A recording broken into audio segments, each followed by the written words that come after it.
सुशील और शांत, ये क्वालिटी थी सरस्वती की, जो कि शर्मा जी की बहू थी। क्या है बहू, जब देखो तब किचन में खटर पटर करती रहती हो, लेकिन खाने को कुछ देती ही नहीं। कैसी बात कर रही हो पीयूष की अम्मा? सुबह से 4 कप चाय, 2 बार नाश्ता और इतनी सारी बहू के हाथ की नमकीन तो खा चुकी हो, फिर भी ऐसा बोल रही हो? अरे कुछ तो डरो ऊपर वाले से। तभी वहाँ पीयूष आ जाता है। क्या है सरस्वती, इतनी देर लगती है क्या टिफिन बनाने में? एक काम है घर का तुम्हारे पास, वो भी नहीं कर पाती हो वक्त पर। आपका टिफिन टेबल पर रखा है और नाश्ता भी, बाकी का सामान बेड पर रखा है और अब मैं मंदिर जा रही हूँ। सरस्वती मंदिर चली जाती है। उसके जाने के बाद घर में, यार माँ कैसी गवाह लड़के से शादी करा दिया है। मंदिर, पूजा, किचन और सास ससुर के सिवा इसे कुछ दिखता ही नहीं है कि कैसे खुद को स्मार्ट बनाकर रहना होता है, कैसे लोगों से जुड़ना है, बातें करनी है, ऐश करना है। अरे पैसा बचाओ और कुछ आता ही नहीं इस लड़की को। जो क्वालिटी तू गलत तरीके से बता रहा है ना, दरअसल एक अच्छी गृहिणी की वही सारी अच्छाई होती है बेटा। घर को चलाना, समाज में इज्जत दिलाना और घर वालों का ख्याल रखना, और चाहिए ही क्यों? अरे क्यों नहीं चाहिए कुछ और? लड़की ऐसी होती है कि घर आए तो पूरा घर बदल कर रख दे, सभी को खुश रखे। लेकिन बहू के अंदर तो ये सारी क्वालिटी है ही नहीं। अरे खुश तो उन्हें रखा जाता है जो खुश रहना जानते हैं।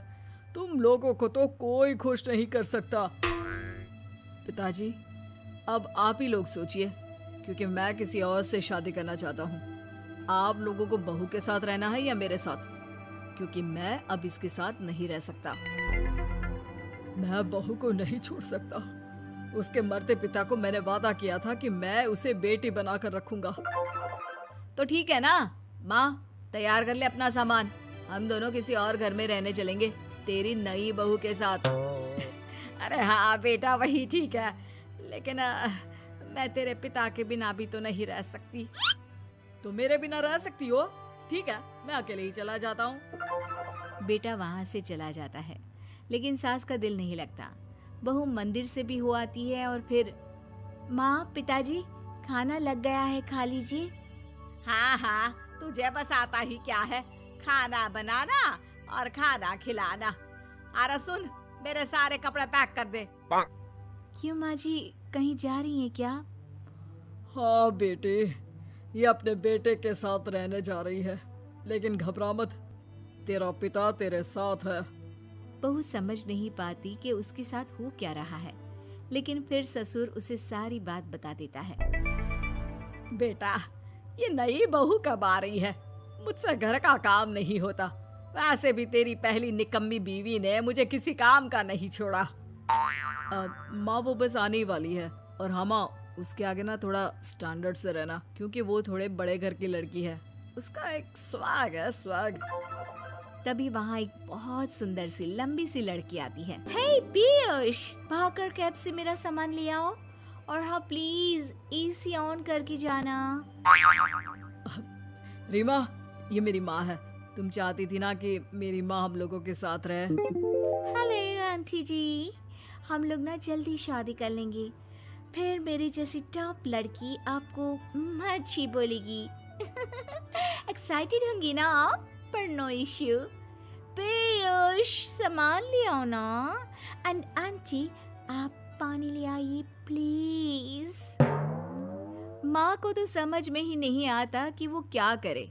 वो बहू के लिए पानी लेकर आती है तो उसका पैर पर्दे में फंस जाता है और वो गिर जाती है। ओहो, पूरा पानी गिरा दिया। कांच का ग्लास क्यों छूती है जब हाथ पैर नहीं चलते? कितनी मुश्किल से मैंने और पीयूष ने ये गृहस्थी बनाने की कोशिश की है। अरे पर तो क्या हो गया, एक गिलास ही तो टूटा है। अपने घर में तो रोज एक तोड़ती हूँ, लेकिन मजाल है सरस्वती कुछ कहे। और हाँ, मैं पानी वानी नहीं पिलाने वाली, मुझे ऐसी कोई आदत नहीं है। बहू हो, बहू की तरह रहो, समझी? तभी वहाँ पीयूष आ जाता है, जिसे देख रीमा रोने लगती है। देख लो अपनी माँ को, कैसी करी खोटी सुना रही है।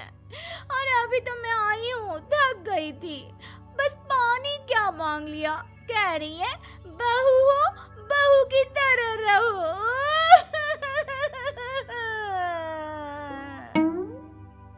अरे यार माँ, समझा कर लाया था ना कि कैसे रहना है।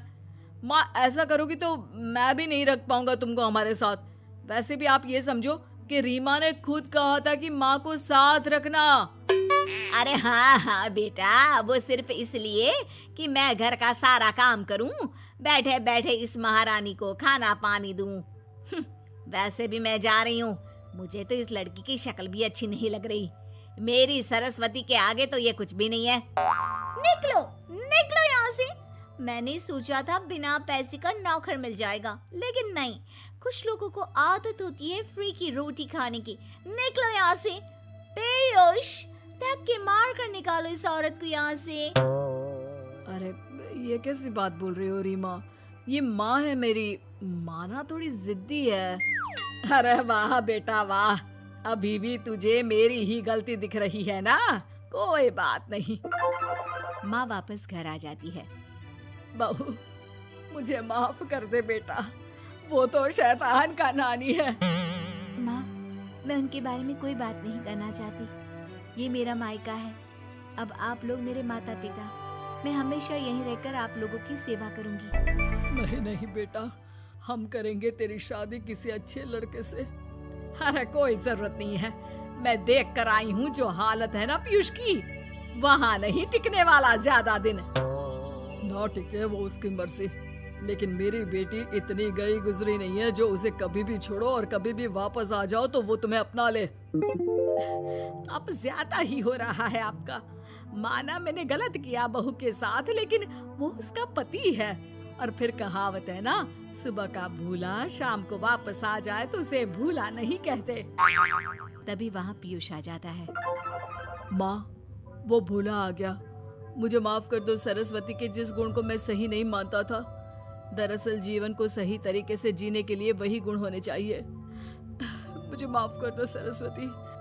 मैं आज के बाद तुम्हें और पापा को छोड़कर कहीं नहीं जाऊंगा। और मुझे भी बेटा। बेटा जहन्नुम में भी जाए तो उसके साथ रहने को तैयार हो जाए, वही तो माँ होती है। मुझे माफ कर दो माँ।